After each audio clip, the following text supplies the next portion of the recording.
Um, it is 7 o'clock Eastern Standard Time, so we will begin. A warm welcome to all of you who have joined today for the Third Annual KIX Symposium. My name is Ian McPherson, and I lead the Knowledge and Innovation Exchange at the Global Partnership for Education. Before we begin, please note that you may use the chat function in Zoom to ask any questions or in case you have any technical issues. Interpretation is also available in English, in French, and in Spanish, and you may select your preferred language by clicking on the globe icon at the bottom of the screen and selecting your preferred language. Please note that the symposium is being recorded in all 3 languages. The symposium takes place over 2 days, and today we will hear inputs on gender equality and education, and tomorrow on data systems and data use. Following a welcome and opening from principals at the Global Partnership for Education and the International Development Research Centre, we will have some remarks on the interface of gender equality and education from 2 invited guests. This will be followed by a panel session on KIX's work on gender equality and education, before some closing remarks on the day. Let me therefore pass swiftly over to Mr. Charles North, Acting CEO of the Global Partnership for Education, and Ms. Dominique Charon, Vice President of Programs and Partnerships at the International Development Research Centre. Charles, over to you. Thank you, Ian, and welcome everybody. I am delighted to be opening the 3rd Annual KIX Symposium. Over the next 2 days, you will hear from implementing partners and Ministry of Education colleagues engaged in 6 innovative programs supported by the GPE Knowledge and Innovation Exchange. The discussion will focus on 2 critical themes in education: gender equality and data systems and use. The insights will demonstrate how KIX is mobilizing evidence, supporting learning across countries about what works, sharing successes and challenges, and elevating the impact of actions across GPE partner countries. We hope this will spur further engagement in KIX from governments and other country partners. The importance of these 2 themes cannot be underestimated. The impact of COVID-19 continues to have a profound effect on education for millions of children around the world, widening the gap between how wealthier and poorer children learn. Some have dropped out permanently, with learning losses from missed in-person schooling amounting to 2 trillion hours of lost learning. An estimated 24 million learners may never see the inside of a classroom again because of COVID-19, with girls, children from poorer families, and children with disabilities facing the greatest risks. 13 million girls could be forced into early marriage as their parents grapple with the economic fallout of COVID-19, effectively ending their education altogether. But even before COVID-19, girls' education was in the crossfire. We knew then that achieving universal girls' education would practically end child marriage.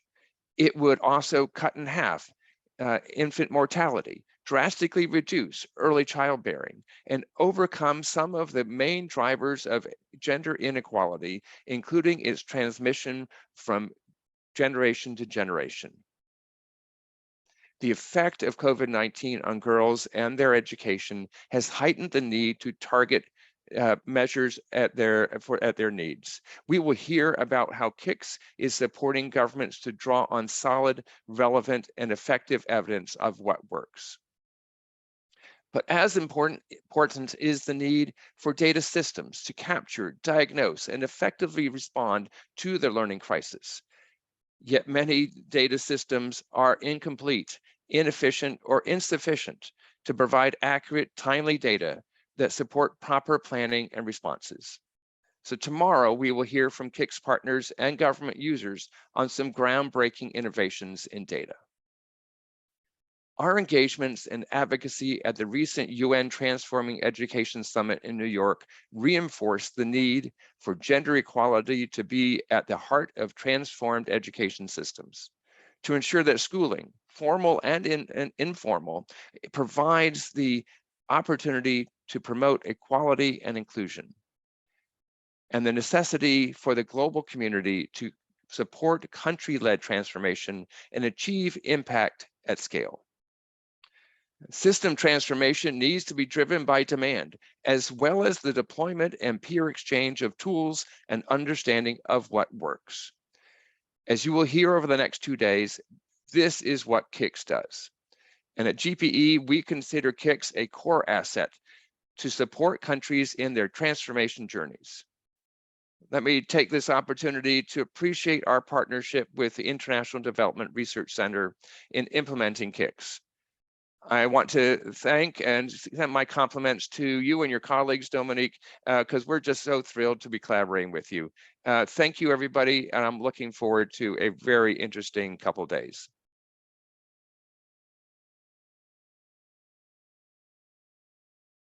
Thank you very much, Charles. And I'll just take it from here. Bonjour à tous. My name is Dominique Charon, and I'm the Vice President of Programs and Partnerships for Canada's International Development Research Centre. And it's really such a pleasure to be joining you virtually today from Ottawa, Canada, which is on the unceded traditional territory of the Anishinaabe people.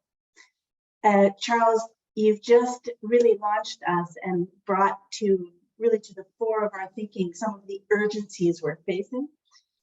You've reminded us of the bold vision of transformative change needed to reach every child, every girl with a quality education. And our partners here today, ministers of education of GPE partner countries, have also just declared their desire to build that change on the best possible available evidence and to support the hard work that we recognize will be needed to achieve effective context-specific solutions and change.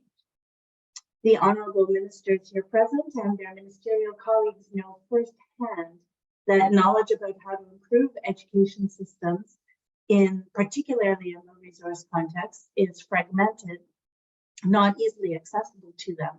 And this knowledge and innovative solutions are not easily or systematically making their way into policy.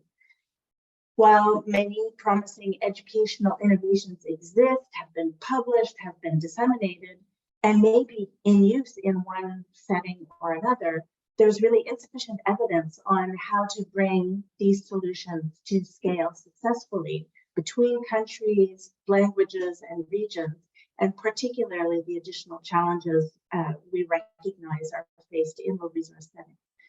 As you've also said, Charles, the COVID-19 pandemic has shown just how ephemeral progress can be. And there's a critical need for more evidence on how those innovative solutions can be used to improve education and access and quality for girls and keep it there, and to improve gender equality.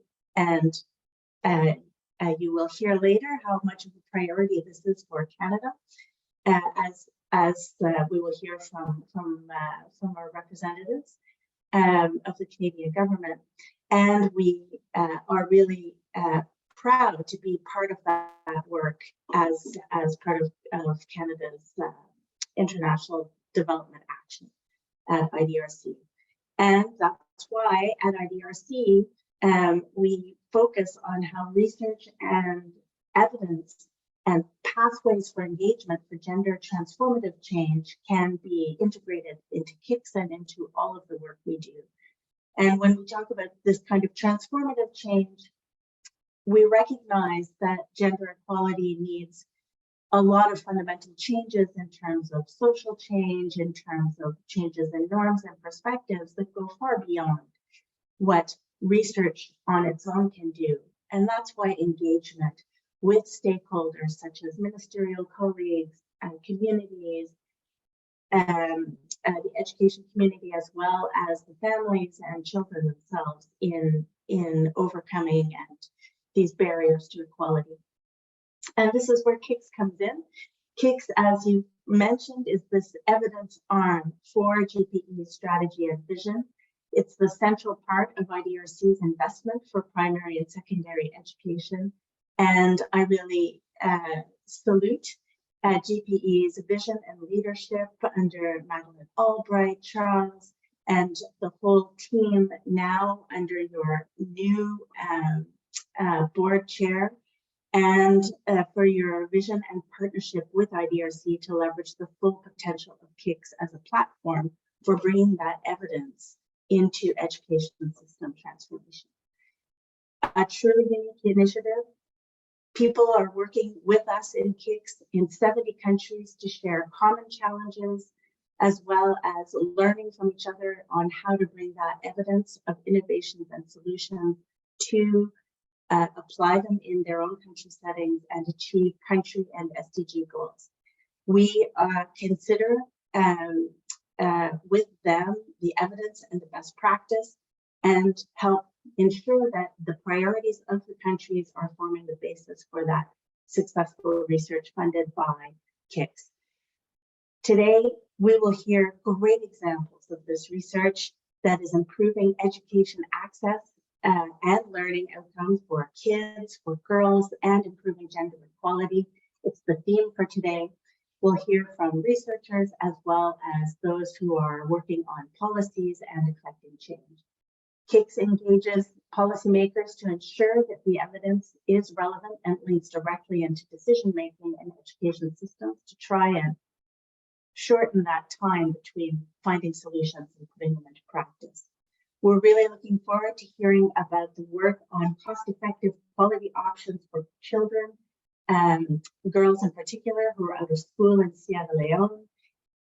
Example from Tanzania as well, where research is supporting national scale-up of an initiative that's been proven to help girls succeed in secondary school, and how peer learning and knowledge exchange across West and Central Africa is contributing to Niger's commitment to improve gender equality in education. It's going to be an exciting day. The momentum around transforming education systems is palpable, and it's created by all of you here with us today, innovators and partners in countries grappling with the challenges of enrollment, retention, teacher training, quality curriculum, and profound inequalities. It's an honor to collaborate with all of you towards achieving SDG 4 and to working in partnership with GPE. I look forward to hearing so much more with today's focus on gender equality, and of course tomorrow on data systems and data use. Merci beaucoup. Back to you, Ian. Thank you so much, Dominique. Thank you so much, Charles, as well. We will now pass on to two brief inputs on the interface of gender equality and education. First from Ms. Caroline Nombo, who is the Deputy Permanent Secretary at the Ministry of Education, Science and Technology in Tanzania, followed by Monsieur Jean-Bernard Parenteau, who is Director General, Canadian Partnerships for Health and Social Development, Global Affairs, Canada. Ms. Nombo, over to you. Thank you.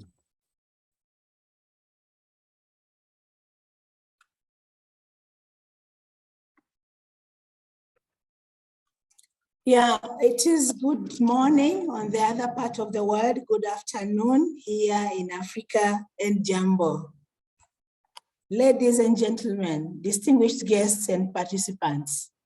First of all, I thank the Almighty God for keeping us healthy and enabling us to participate in this important event. I also thank you for the great honor you have bestowed upon me to provide some opening remarks for this important symposium. In a very special way, I would like to congratulate the Global Partnership for Education and the International Development Research Center for their effort to transform education and enhance gender equality in Tanzania and the world at large. I would also like to extend special welcome to all participants to this important symposium. Distinguished guests and participants, There is no sustainable development without gender equality. We all know about this. This is because efforts to achieve a just and sustainable future cannot ignore the rights, dignity, and capabilities of more than half of the world's population. It is therefore important to redress all factors which disproportionately undermine women's and girls' enjoyment of human rights and their vital role in sustaining their families and communities. And most importantly, it is important to build up women's agency and capabilities to create better synergies between gender equality and sustainable development outcome. Dear distinguished guests and participants, education plays a key role in challenging gender inequalities and help in transforming patriarchal societies into ones that value equality, inclusion, and justice.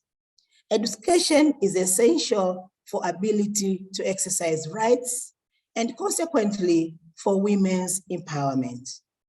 Education enables girls and boys, women and men to participate in social, economic, and political life, and is a base for the development of a democratic society. Quality education should then aim at transforming society, promoting social change, and changing attitudes into accepting gender equality as a fundamental social value. There will be no education without achieving gender equality and equity. As we are all aware, the government of Tanzania, like any other countries in the world, has a responsibility to address gender equality in all walks of life. Even in our constitution, education is stated as a basic human right, where it has to be provided to all citizens, regardless of their gender, age, ethnicity, race, faith, and even color. It is in this regard that our government has developed a number of policies and different legal frameworks to ensure that existing gender inequalities are redressed in the education sector and in all other sectors in the country. I'll just mention a few examples of what Tanzania have done in terms of addressing gender inequalities in the educational sector. I'll just mention a few. Our country has introduced a fee-free basic education from grade 1 to upper secondary school to allow access to school to all children. But also our government have introduced a school re-entry program which allows all pupils, girls and boys, who have dropped out of school for different reasons to go back to school. We've also constructed schools with boarding facilities to avoid risks which are involved in walking long distances to and from schools. We've also introduced feeding programs to enable boys and girls to remain in schools until they complete their education cycle. We are also providing loans to needy students to access their higher education. We've also issued guidance, a document on guidance, counseling, and child protection for schools and for Teachers College for the purposes of strengthening schools counseling units and to address students' psychosocial challenges, which also include gender-based violence. As a result of these few efforts I've mentioned, many more others, our government, in collaboration with other non-state actors, Tanzania has eliminated many forms of gender gaps which were associated with education access, but also we have registered quite a number of improvements in educational outcomes of girls in recent years. It has also been noted that one of the main challenges in achieving gender equality is that actors do not think and act together across different sectors towards a common shared goal. I therefore call upon all actors to adopt a multi-sectorial, holistic, and better coordinated approach to ensure that gender inequalities are sufficiently addressed. There is a need to provide appropriate support to women and girls to, among other things, improve their life standards, empower them technologically, socially, economically, culturally, and even politically, as well as raising their awareness to help them overcome cultural barriers that affect them. Moreover, education system is an important tool in addressing gender inequalities should be developed and packaged in a manner that will ensure no one is left behind. Distinguished guests and participants, finally, I would like to take this opportunity once again to thank the Global Partnership for Education and the International Development Research Center for their support and for organizing this important symposium. And I wish you fruitful discussions, and I hope we'll come out with very important deliberations which will help us transform our education systems in view of achieving gender equality. Thank you very much for your attention, and asante sana. Thank you very much.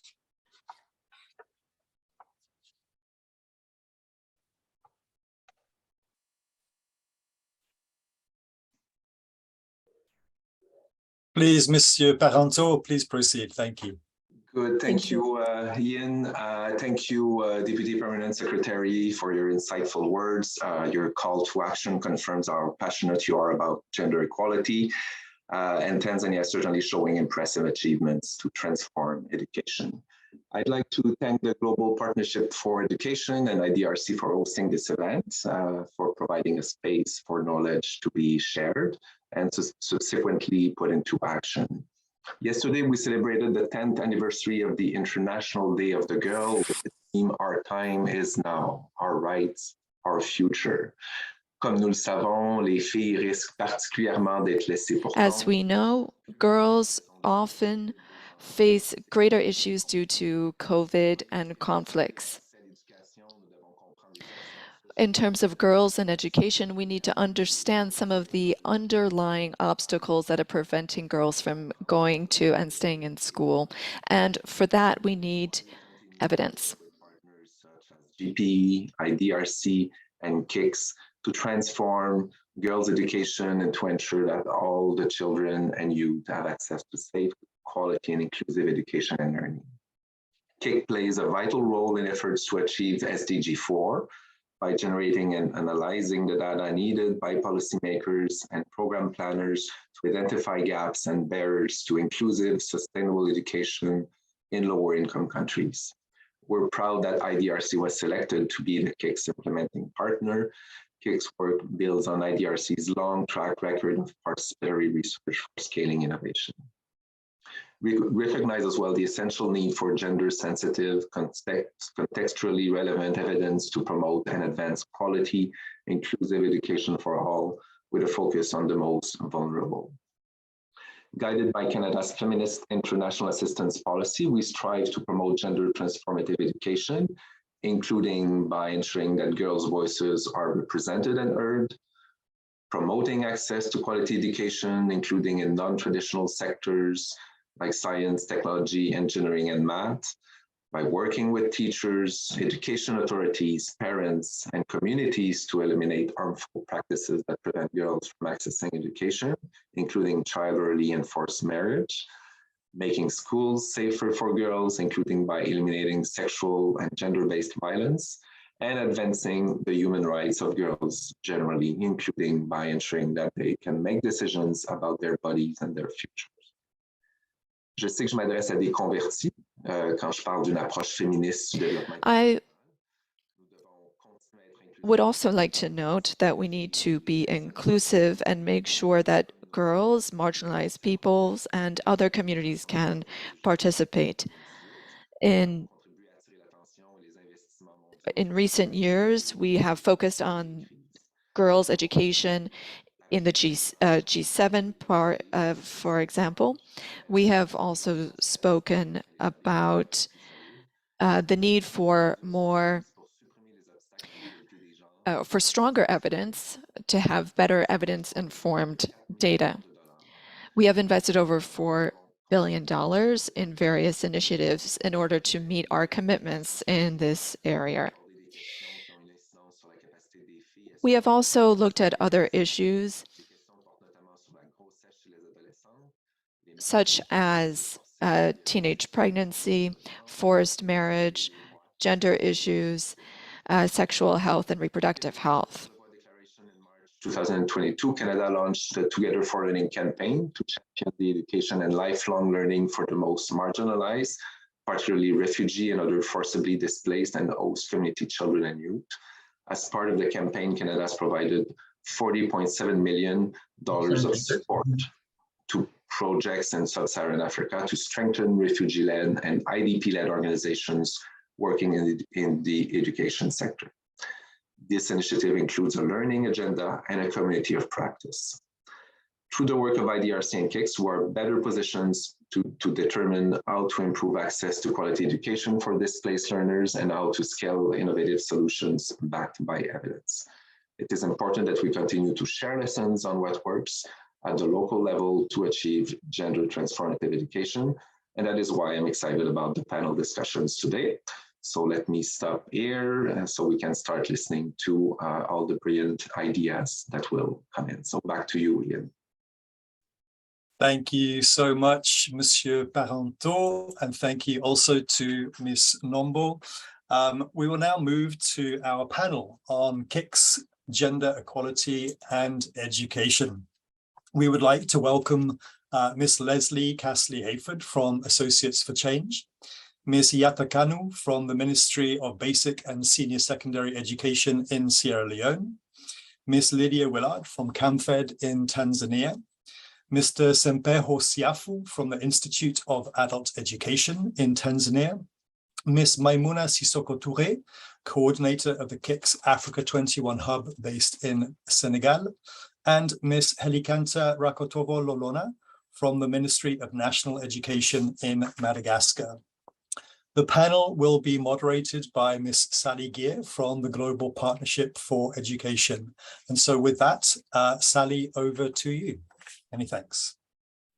Brilliant. Thanks, Ian. And just to say welcome to our wonderful panel. It'd be great if people can put their cameras on, but I do understand connectivity can be an issue in places. But we're so delighted to have such a great group of experts with us to talk about gender and education.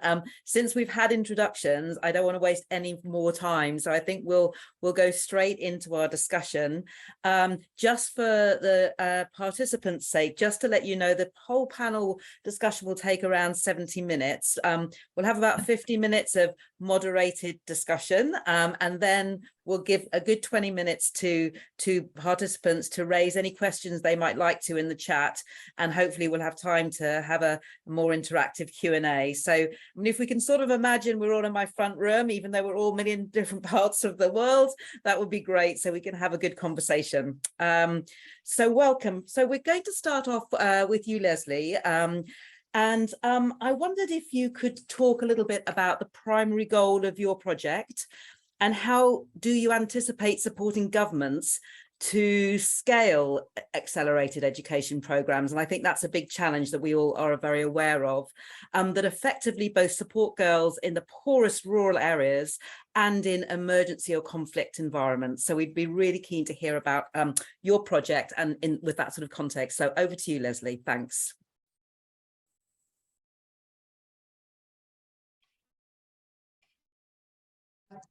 Thank you very much for the invitation to be on the panel and to join this symposium, which I feel is a very important one for the current situation in West Africa and Sub-Saharan Africa.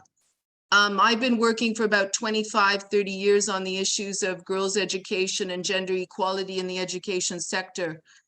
And it's hard to say that the results that we're seeing from the KIX research in West Africa suggest that the barriers to girls' education are still there. And I think many of the panelists who've gone before me, the GPE head and the IDRC head, all recognize that without girls' education, the continent cannot achieve its goals of middle income and higher income status. So the issues around gender equality in the basic education sector are fundamental. And our project, what the primary goal of our project is to look at alternative pathways for children that do not have quality education in rural and deprived areas of West Africa. We've seen in the last probably 20 years, the emergence of something called accelerated education programming. And the whole essence of the KIX research in West Africa is to help increase the access to this new pathway, which many NGOs are now using as a means in IDP camps, in conflict, post and pre-conflict areas of the West Africa, and also developmental areas, developing areas, where we want quality education for rural and marginalized children, and that through accelerated education in these three contexts, we're using the evidence to support policy dialogue with the governments. And I'll go into a few strategies that we're using to help them scale up these innovations. I think accelerated education is sometimes called complementary basic on the continent as well, like I know in Ghana it is. We're working in Ghana, Nigeria, and Sierra Leone. And we're very fortunate to have Professor Kanu today, who's going to be talking from the Ministry of Sierra Leone's perspective. But the goal of this research is to increase access to learning for children in those deprived areas.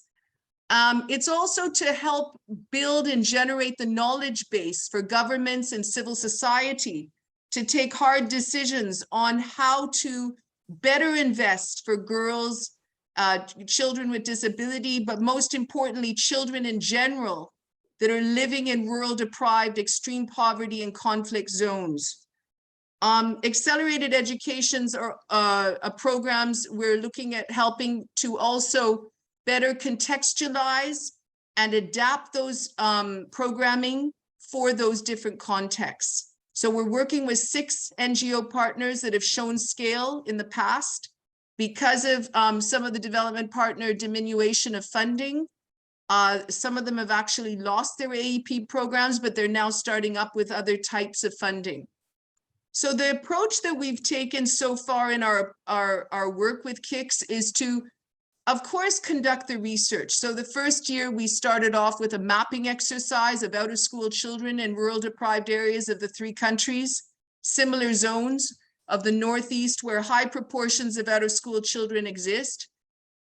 We also did a lot of policy briefs based on existing evidence, the economic impact of out-of-school children, and particularly the impact that gender inequality has amongst that population. We looked at the effectiveness of AEPs and built on the learning outcomes. We focused our attention particularly on what the results were showing us.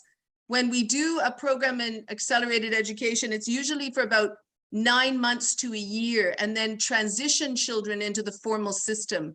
And they skip through the accelerated education programs, they often skip 3 to 4 years of primary schooling. So we were looking at the effectiveness and learning outcomes, the cost efficiency, and now we're going to a scale on a longitudinal study year 2 that will help demonstrate to government the longevity and the impact from the learning trajectory of children that have been out of the system, been out of APs, and what was their life outcomes? What were their learning outcomes, and what were the outcomes in relation to their world of work? Now, most importantly, the research is showing that these very, very persistent demand and supply barriers for girls and boys' education in these deprived areas demands sort of a holistic approach where not just education is looked at, but also social protection. One of the key factors, of course, is the sociocultural barriers to girls, early marriage, child fosterage, patterns also of several different negative sociocultural practices, including the norms and values that we place on girls and boys education in some of these areas.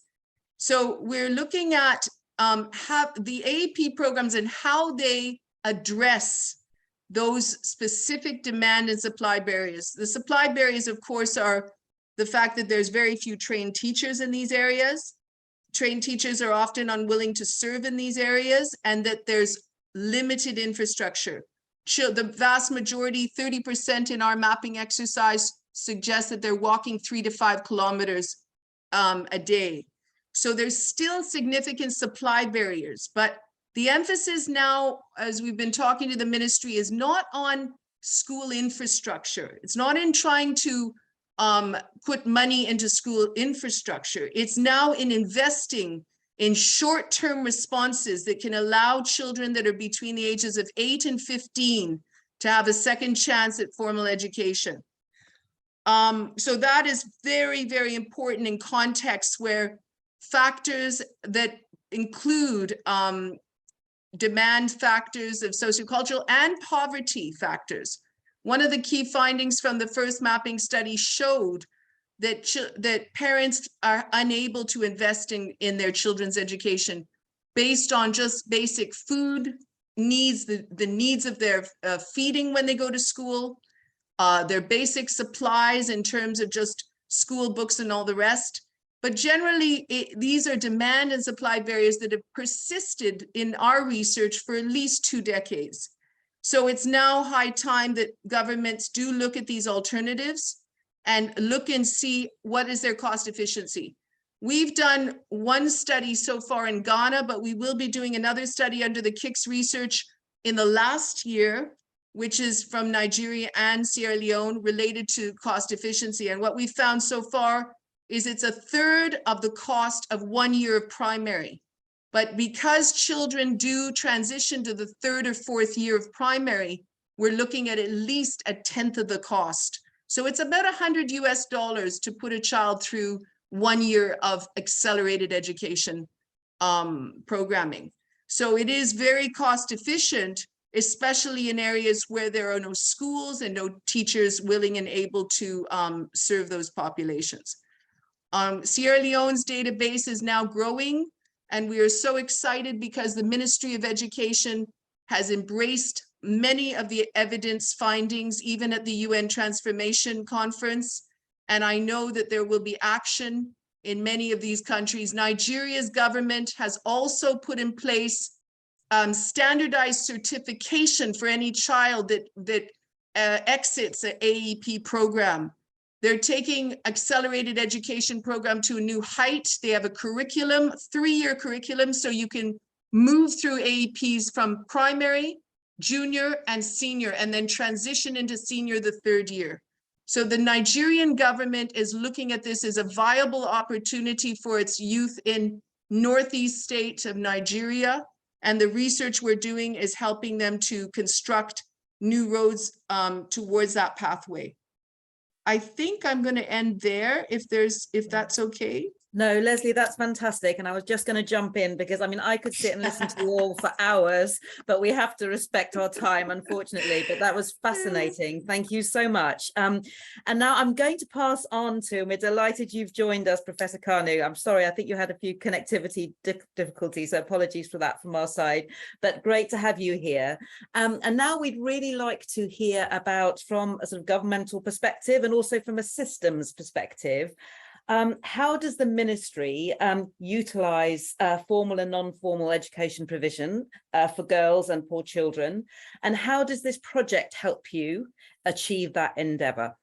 If you could talk us through that, that would be wonderful. Thank you. Yes, thank you very much. And I apologize that I'm joining so late. First, I was attending another meeting face-to-face, and I had to drive from that meeting location to here. And I got here and I had another 20 minutes struggling to join the meeting. So that's why I was not there at the beginning. Thank you for the opportunity for me to speak on behalf of government of Sierra Leone through the Ministry of Basic and Senior Secondary Education, where I am the professional and technical head of the ministry. Like Leslie said, this part in West Africa is heavily invested and interested in girls' education. And we try to get data from both formal and non-formal education. And we use this data, particularly myself, as the policy lead and the person who drafts policies. We make sure that policies are based on data. So when I get data, whether it is from formal sources or informal sources like non-formal education, they are very, very critical to the decisions that I make. So specifically for the IDRC research, our relationship with them is pretty recent, but the 1 year during which we have worked or collaborated with them has helped us tremendously, especially in dealing with our out of school children and youth participation in school. We have a high number of children who are out of school, and we have been looking for ways in which to help bring them back into formal schooling if they are so inclined, or introduce them to other life skills that they can use to improve their own lives. So in the 1 year that we have been working with on the KIX program with Leslie and her team, we have been able to be consistently receiving data from them. From the studies that they have conducted, we have been able to get lots of information about who these out-of-school children are. Who are they? From Leslie's studies, we have been able to know that they are children who come from poor homes. They are children who dropped out of school because of pregnancy. They are children who live in poverty and rural areas where education is not taken seriously, probably because of traditional reasons, such as parents not believing in the value of education. When you weigh that against what they see it as an opportunity cost, why would I want to send my children or my child to school for so many years when they can easily go out, sell on the streets, and bring me immediate income that I can use to feed the family? So through Leslie's work, we have been able to get lots of data about who these students are, why they are dropping out of school. And of course, our other question was, how can we get them back into school? Again, through the work that Leslie and her team are doing, we have been exploring accelerated education program. Specifically, Leslie and her team joined us here in Freetown for a 3-day meeting with a group, an organization called education.org. They wanted to partner with us to use accelerated education program to help bring back our kids into the school system or get them to register in the school system for the first time. And so Leslie's organization, Associates for Change, and Dalan, through whom Leslie is working, so both of them were a huge part of that discussion. And the 3 days we are spent on trying to explore ways in which accelerated education programs in Sierra Leone can be able to be explored and to be used in order to bring back these children. Leslie's findings have also been able to provide us with policy briefs all the time that we have started using in our own work to help me make decisions. And as recently as just last month, the minister and a whole entourage of people went from this ministry to represent Sierra Leone at the Transforming Education Conference in New York. And we were able to use data from Leslie's studies to be able to address the United Nations, about our issues with out-of-school children and what it is that we are trying to do by specifically using accelerated education programs to solve that problem. So I have only about 8 minutes to speak, and I think I have exhausted those 8 minutes, but in brief, those are a few of the ways in which the IDRC research has helped us inform the decisions and the policies we have been putting in place. Thank Wonderful. you. Thank you. Thank you so much. And thank you also for keeping to time. That's really helpful for me as moderator. So from Sierra Leone, we're going to move over now to Tanzania. And welcome Lydia from CAMFED in Tanzania. The question I want to ask you is a little bit about the key purpose of the project and obviously CAMFED's work more generally for those who aren't so aware, but then specifically for the projects that you're working on through KIX, what is new and different about this particular piece of work we'd like to hear? So over to you, Lydia, and welcome. Thank you very much. I'm equally honored to be part of this discussion. And thank you for the organizers and the invite to be able to participate first, to take part in the KIX project, but also to be part of this important discussion today.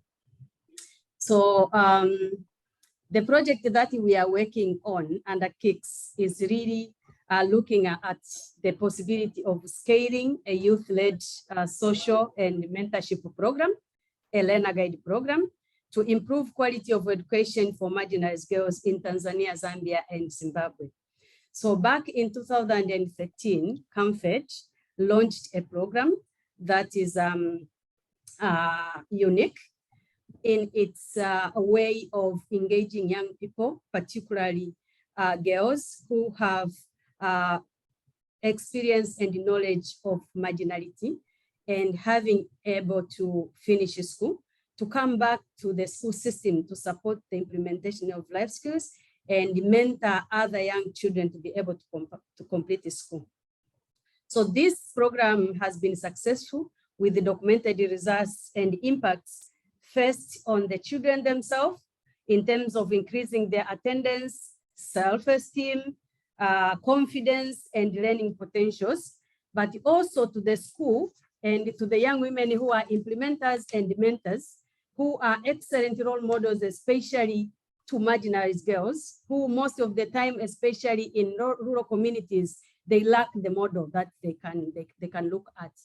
But also in its unique way, by linking between school and community. In Tanzania, for example, and the other African countries we are working in, there is sometimes a gap between the school and community. So the community might look at the school as a professional space. Yet we expect the commitment and participation of parents to be able to monitor and support the learning of their children. So this program is unique in a way.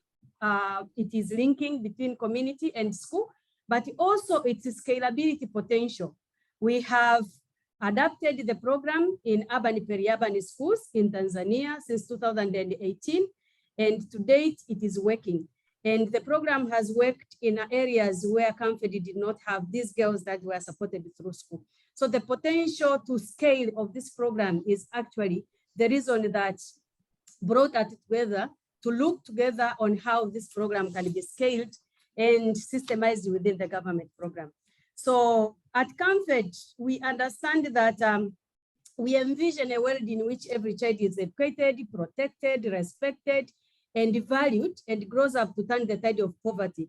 And we understand that there is no every child if we are not focusing on the marginalized children and marginalized girls. So that's why we are capitalizing on the power of the experience and the knowledge that these young women that we have supported through school can actually come to the system and help implement the program. So we position the Learner Guide program as a catalyst to future where girls progress through secondary school and complete, and later join the pipeline of young women leaders at every level of education system, who in turn, they will ensure the system works better for girls and other marginalized children. So this is the whole concept. So the Learner Guide program that we are looking at working together with the government and other development partners Dr. Nombo talked about the collaboration and the coordination of education interventions that will address both gender, but also other marginalized groups. So this piece of work is different in a way that it is collaborative, participatory, where we are bringing together the high-level government officials in the quality discussion with other stakeholders at the school, community, and district level to help them make informed decisions on the potential scalability. So we are practically together exploring the learner guide program and dissect it to understand what are the possible entry points in the system of this program or its component. So that's the KIX support is really helping us to explore together with the government and other stakeholders to examine the entry point within the system of the whole program or its components so that it can accelerate the completion of children, especially the girls who are from marginalized community. And another unique thing about this project, it also engages youth, enabling them to build up a citizenship and communities, both of which are high priority for the government of Tanzania. I think you can learn from the keynote speech from Professor Nombo, the commitment that is demonstrated by the government in terms of making sure that education is a right and it is accessible. So there's different commitments, both at policy level, program, and guidelines that are demonstrating the commitment by the government. And this mirrors other countries where we are looking at this program embedding, like Zimbabwe and Zambia. So, the engagement of youth, especially tapping from the potential of the experience and knowledge of these marginalized girls, it will change the narrative to show how young women are able to come back and be part of the change within the education system where they have been through. And we understand that Africa is a youth population. So if we have more than 70%, for example, in Tanzania population under 35 years, and if we have 60% plus of African population as youth, it's therefore critical that we look at youth as a very important resource and proactively make sure that we are capitalizing that energy and bringing them on the forefront in finding the solution and being part of the solution of the challenges that we are navigating, which have brilliantly highlighted by the former speaker and the commitment that has been demonstrated by the keynote speak from Dr. Nombo, Professor Nombo. Brilliant. And therefore, Sally, just to conclude, basically, I think the uniqueness of this opportunity that we have with KIX is the collaboration that we are working together to see the entry point, but equally documenting the lessons, the learnings, and being able to share with other countries who can actually walk through the path as they look for the opportunity to scale something that have started outside the system, to get into the system, to be part of the solution or catalyst to the solution that the education system is looking for. Brilliant. Thanks ever so much, Lydia. That's wonderful. And now we've also got Sempeho from the ministry in Tanzania. So welcome to you. I've just now following, I'm not sure whether you can pop your camera on or not, but no worries if there's a problem with connectivity, but just to check you're with us, that would be great. Wonderful. Thank you. Thank you so much for joining and welcome. Just in response to Lydia's discussion on the program and the KIX funded work on the learner guides and CAMFED, it would be really interesting for us all to hear from you. More generally, your government's commitment to girls' education and gender equality, and then more specifically, how this project is able to help you in that endeavor. And if I can even nudge you a little bit more, what's particularly new and different from this project that you found the most useful? So over to you. Yeah, so thank you. I'll put off camera because of connectivity issues. No problem I'm on the way. that have just parked somewhere to attend the meeting. So, yeah, so Thank this is you. Sempeho, yeah, from the Institute of Adult Education. And I'm glad that, you know, Tanzania is so much committed to ensure that we provide education that you know, has an aspect of eliminating gender disparities. And this is what the Agenda 2030 calls for. And there is so much that as a country we have done so far. And, you know, when Lydia was speaking, we have, you know, in Tanzania, you know, our education sector, in the categories, we have a subsector that is called adult and informal education subsector. And under this subsector, we have programs that are intending for mainstreaming. Those are complementary programs, as what Lydia was speaking. But we also have programs that are standing for, you know, they're not for mainstreaming actually, but they are standing to provide alternative learning skills for out of school. Now, so far we know as a country, as Professor Nambo just said, that Tanzania had issued the circular number 2 of 2021, and this circular provides, allows for, you know, for re-entry. That is to say, those who dropped off the school, they get an opportunity now to go back to school. But on top of that, the subsector which I am saving allows for not just those who dropped out, but even those who missed the opportunity for schooling to again go back to school. So we have programs that stands to save those two kinds of beneficiaries, those who dropped off the school, but even those who are over age, but they missed the opportunity to attend school at their time. So we have such a good number of programs here in the country. And, you know, here in Tanzania, we have an alternative secondary education program, which I'm the one supervising in the country.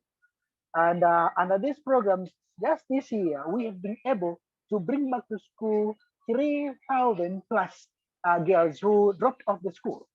So it is very incredible, and that the government of Tanzania is investing a lot. We are building actually structures to support learning of these girls. I mean, they're learning and support the young ones, the children. That because some of these girls, they, you know, they're off the school because they cannot attend school with their kids. So these are structures that the government is right now supporting the institute build throughout the country. And yes, the question of free education that was spoken is very incredible, because right now, you know, the thing is to ensure that we bring more to school so that we have a lesser population that is out of school.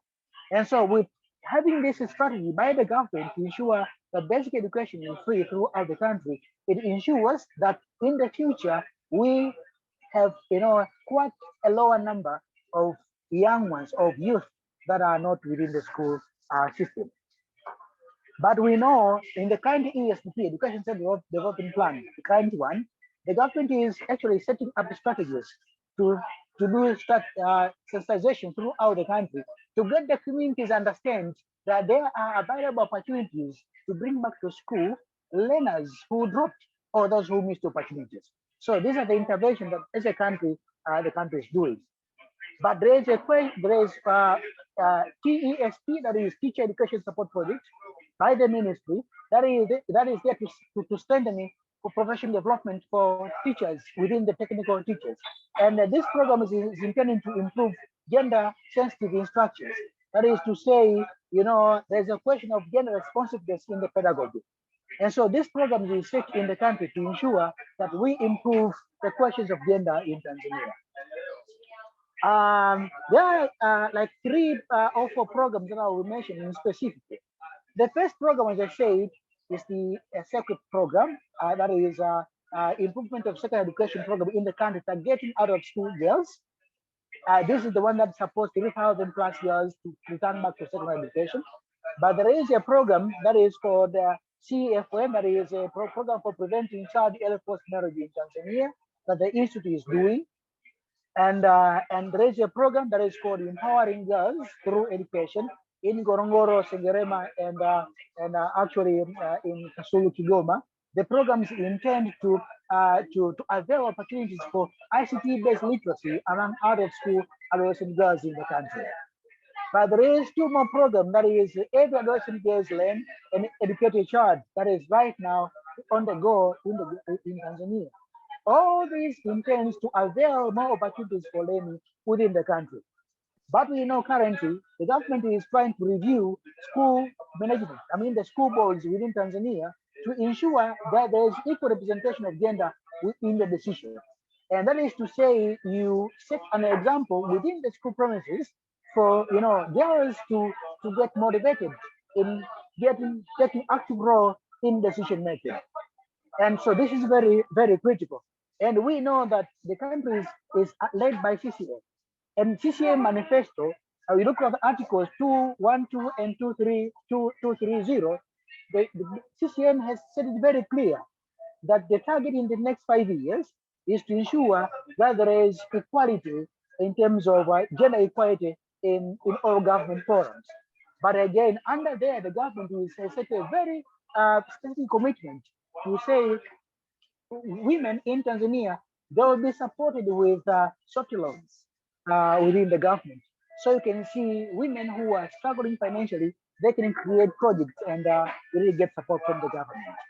Sempeho, can I just jump in? I'm so sorry. It's just the connectivity is quite bad. So we're not hearing all of what you're saying, which is a shame. I mean, I'm picking up some of it and it's really fascinating, all the work that your government's doing, but the connectivity is a little bit bad. So what about now? Yeah, that's you can't hear me even now? That's much better, actually. But if I could just ask you, we've got only a couple more minutes of time, unfortunately. So maybe if I could just ask you to talk a little bit about the CAMFED project and the connection with the ministry on that and what you're learning, that would be fantastic. Thanks. Serious, I'm coming to that now. Now, when we come to CAMFED, I think you can hear me very well. Now, CAMFED is what Lydia has just said.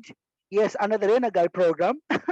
This program is a very unique program because under this program we have these ones we call renegades, and the renegades are directly interacting with the girls in schools, with the children in school, and being peers. You see, being peers, that has proven. I saw it myself. That has proven to be able to prevent at-risk girls from dropping out.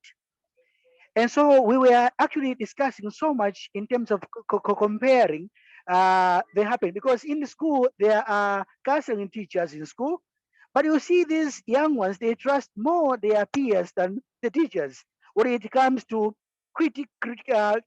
critical situations like sharing the happenings in terms of their relationships, affairs, the challenges they meet, the risk of being impregnated. You can see the challenges in the rural areas. So girls are able to open up and speak up to their peers.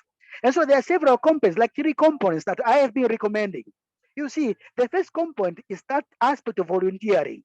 That is girls who have finished school, same schools, you see, coming back to the same school, mentoring others voluntarily.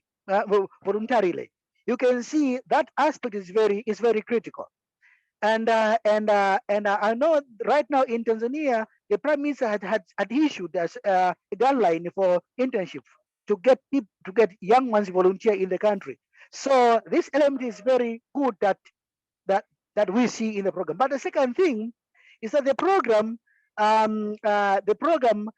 bring back to these learner guys, before they interact with children, they get trained. So you can see the level of confidence when they are in action within the classes is quite commendable. And so we say in the profession development, when you want to engage these as mentors, as peer mentors, you really need to train them. And so no, this component is very critical that we have learned, all of us, within the program. But again, there's a very I'm going to have to rush you a little bit. I'm so sorry. I'm just conscious that I could sit and listen for hours, but if you wouldn't mind just finishing up very quickly, that would be super. I'm finished. Yes, I'm finished up. Yes, that's one more thing. That is incentives. That is incentives in the program. that we have learned that there's a why these learner guides are so much committed, because they are receiving some incentives. And these incentives are twofold. First fold is that they get the training itself motivate them, because they anticipate to get more skills during the training. But the other thing is the support they receive in terms of starting their own businesses. So these two things we have seen in action in Iringa, in Pwani, in Dar es Salaam, that girls, learner guide themselves, are getting so much motivated when they receive these incentives. So there are three elements that we have learned, and we commend these elements to be integrated right now in the country. So thank you. Brilliant. Thank you so much. And thank you for stopping off on your route somewhere, which is also really fantastic of you. But sounds that you really have interrelated well with the project. You speak about it so knowledgeably. I think that's evidence of itself that there has been really close collaboration between the project and the ministry. So that's really interesting to hear. So thank you. So our final, finally, we're going to move over to talk to Maïmouna, who leads on the KIX Africa Hub. So I don't know whether you're able to come on camera, because it's nice to see people, Maïmouna, but if there's a connectivity problem, no problem. What we'd like to hear from you, if that's okay, given you've got this regional perspective, what are the main gender equality priorities across West and Central Africa? And what are countries seeking to learn from one another in your experience and with the work from the Hub? And how is the Hub addressing issues of scaling gender equality responses to, within and through education, which is obviously how we conceptualize it in GPE. So over to you, Maïmouna, and thank you so much for your patience and for joining us today. Merci beaucoup, mesdames et messieurs. Tout d'abord, thank you very much. First, ladies and gentlemen, I want to thank the organizers of this symposium as well to have asked me to be part of this discussion, which is very, very interesting and which deals with a very major issue that is everybody's business, that covers West Africa, Central Africa, as well as the Indian Ocean, with the French-speaking countries, but also Portuguese-speaking countries that are member of the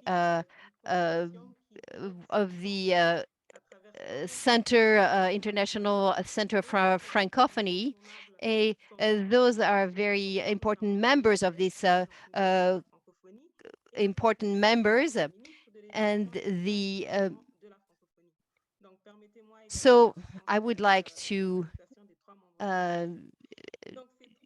convey my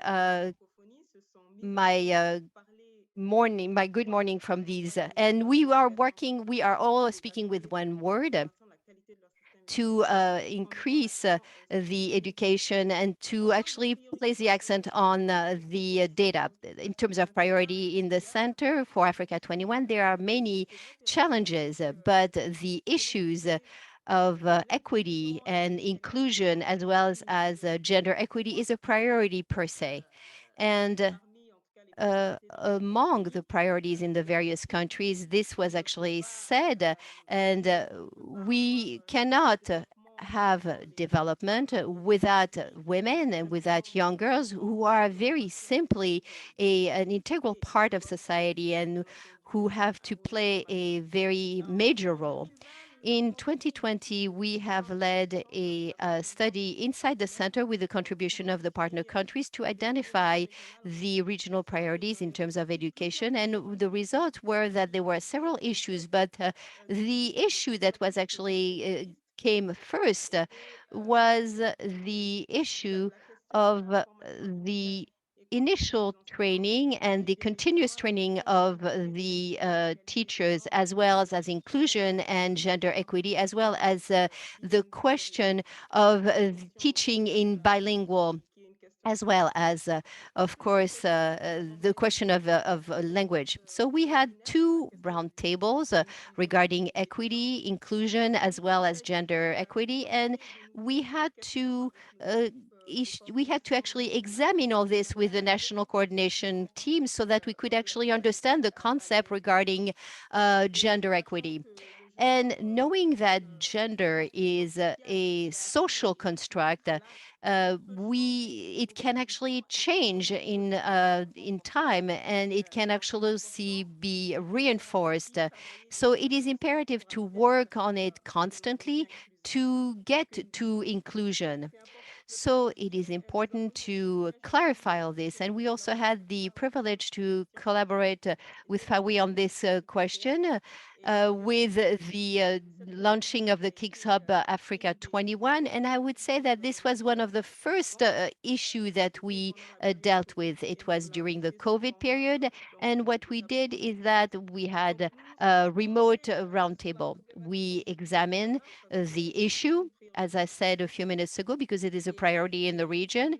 And it's one of the pillar on which the educational systems rest in Africa. And for the past few years, what we've observed is that there is a great progress in terms of girls schooling. But what we also observe is to send girls to school is not enough. We have to find ways to actually for them to stay in school, to prevent the dropout rate, which is very high. So there are a few elements that came out of the roundtable, but also through other discussion with partner countries. And it was very interesting to see and to have the opportunity, if you will allow me to say this, to have a large vision of what happens in different countries and to see how other country can actually benefit from that. And this is what KIX does. And so there is added value in this approach of innovation, but also learning. And this is actually a first inside the French-speaking and Portuguese-speaking countries in the region. So very quickly, I'm thinking about Cape Verde, which is a partner country where the issue of girls schooling is not really an issue. So how can a country like Cape Verde deal with that? And how could the partner countries benefit from their experience, but also from their expertise? The diversity is also something that is very important within KIX.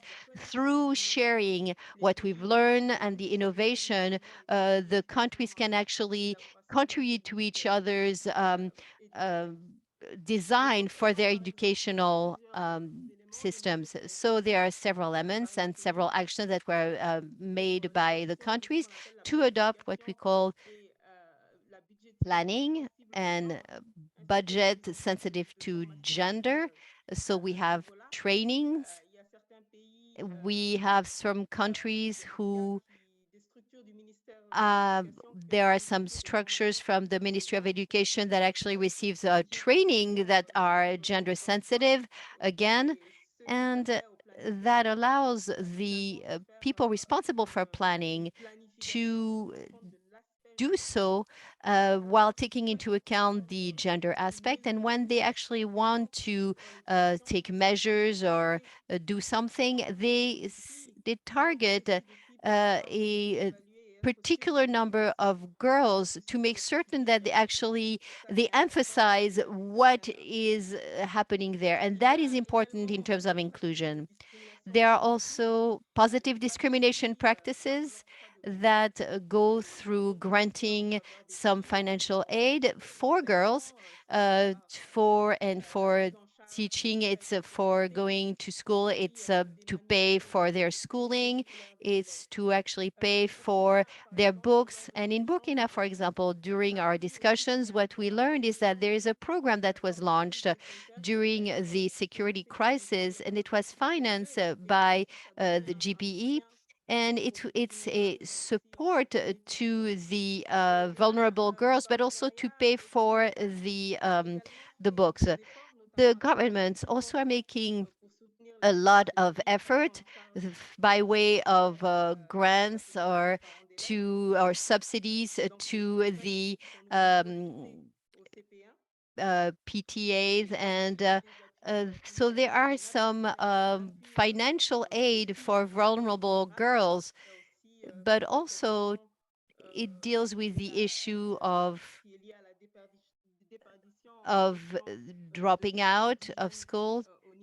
there is dropping out because of the young girls' health. These are things that are being considered in Burkina, but also in other countries. So what we also have to mention is Burkina is part of the countries that have to deal with insecurity coming from terrorism. So the National Coordination Team in Burkina Faso, with the support of the Africa 21 KIX Hub, worked with innovation that would actually transform education. And among these innovation, there are different elements that take into account this particular aspect. So KIX is very dynamic in this country and play a very big role in the transformation of education. It's the case for Senegal also, but for other countries that are also a part of this dynamic. Maïmouna, I'm going to have to move you a little bit quicker. I'm so sorry.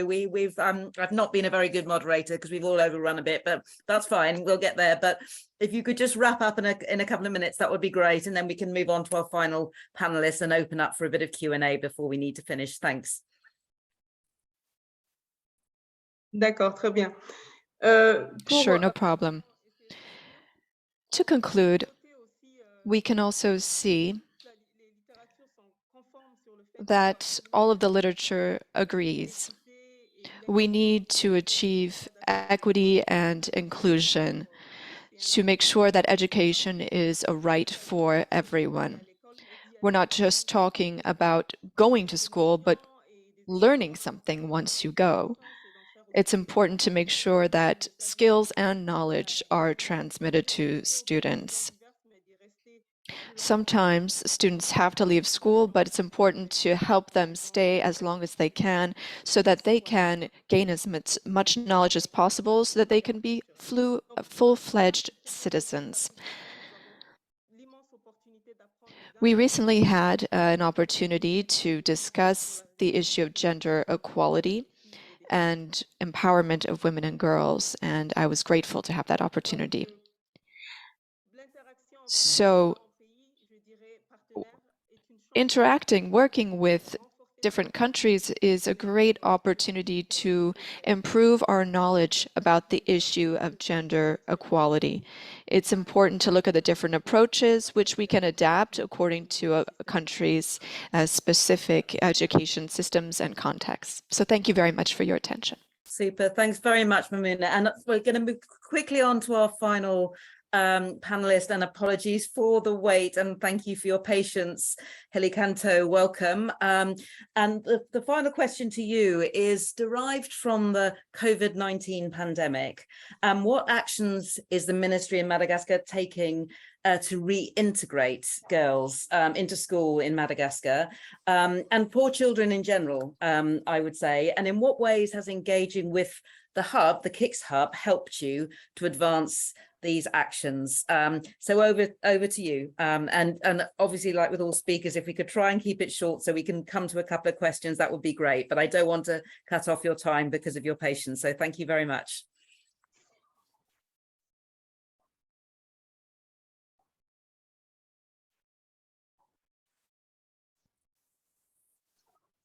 I'm not getting any audio. Hello? Oui, bonjour tout le monde. Yes. Good morning.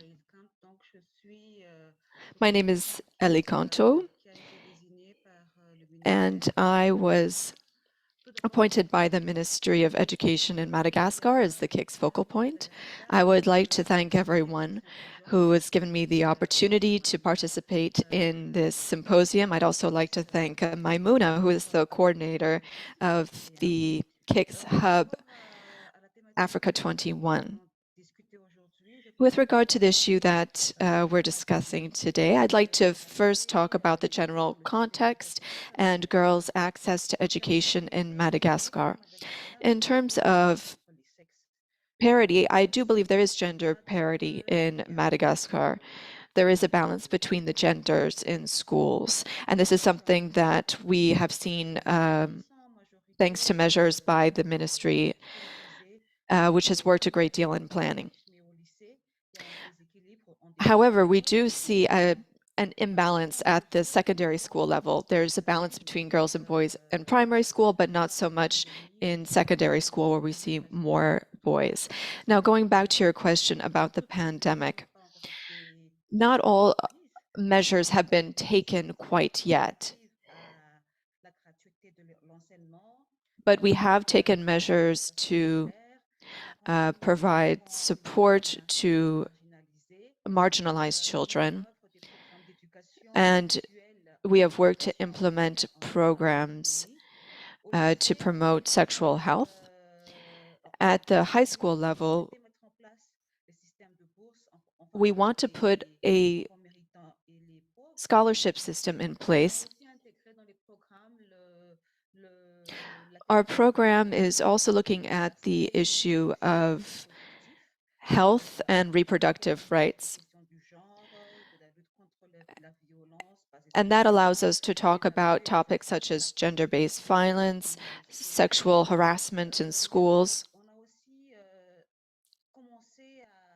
We've also started to incorporate STEM into our programs, science, technology, engineering, and mathematics. We've started to focus on teaching those subjects to girls. However, we do face some limitations, such as socio-cultural factors, early marriage, for instance, which leads then to early pregnancy. School infrastructure is insufficient. School fees are too high for most households. And that's been even more the case after the pandemic. We have worked to strengthen our partnerships with some of our technical and financial partners so that we can increase financing for girls' education. We have also worked on building latrines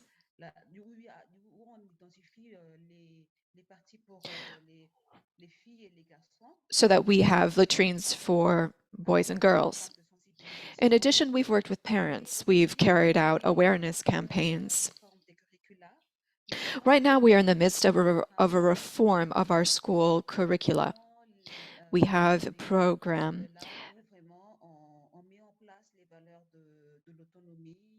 where we focus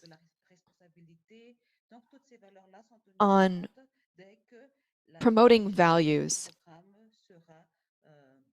and we are working on scaling up this program. Going back to your question now about how working with KIX has allowed us to take some of these steps.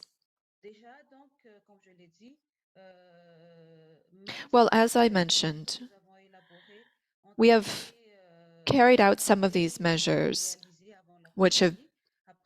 many of which were designed before the pandemic. So during the pandemic, we weren't able to carry out some of these measures that we had anticipated. We have been able to participate in various panels and roundtables at the invitation of various partners, and we've been able to learn a great deal from other countries so that we can understand how they design strategies for girls' education. With the hub, we have been able to develop some of these ideas. For instance, we achieved parity between boys and girls. How do we make sure that that continues during the pandemic and after the pandemic?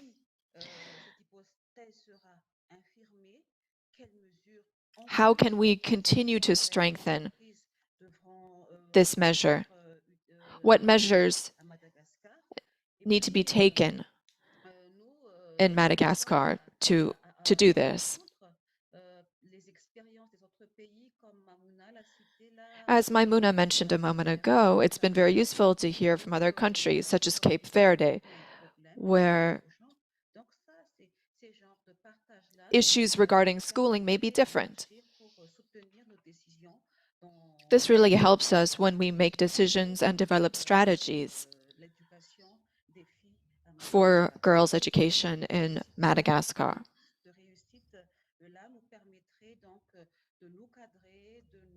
I think that going forward, this work with KIX is really going to help us,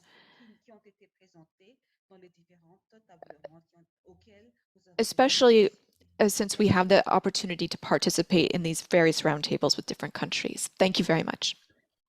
Wonderful. Thank you so much. And also for keeping to time for us. So thank you. I just want to, we've come to the end of the sort of moderator discussion, but we have eaten into quite a lot of our question and answer period, but we've got some really great questions in the chat. And I think Ian's going to come jump on in a moment just to mention a couple of them.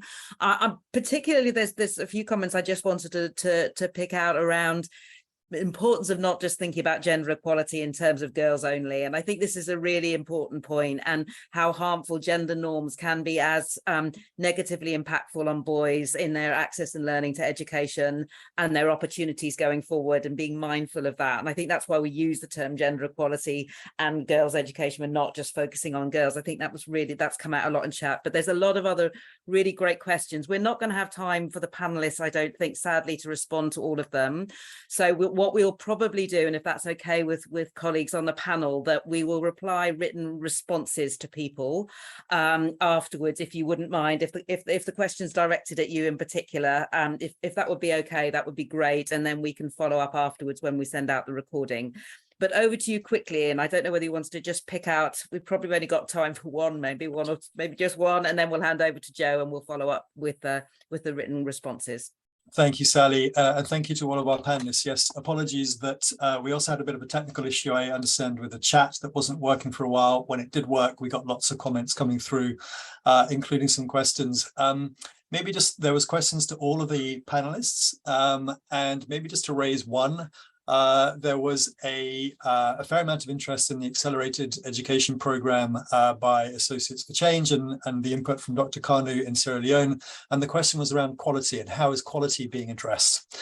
There was also a question around how, as a result, girls in Nepal are way behind than boys in terms of learning achievement, and the question about how are African countries addressing parents to ensure that girls and boys receive similar opportunities in education. So this was also talking about the opportunity cost. I really apologize that we don't have time for the Q&A, but per Sally's point, we will respond to these in writing when we share the recording of this. For our final session, and again with thanks to Sally and our presenters on the panelists, we'd just like to hand the floor over to Joe Bourne, who is the Chief Technical Officer at the Global Partnership for Education, to close us out for today. Many thanks to you all. And Joe, over to you. Thank you.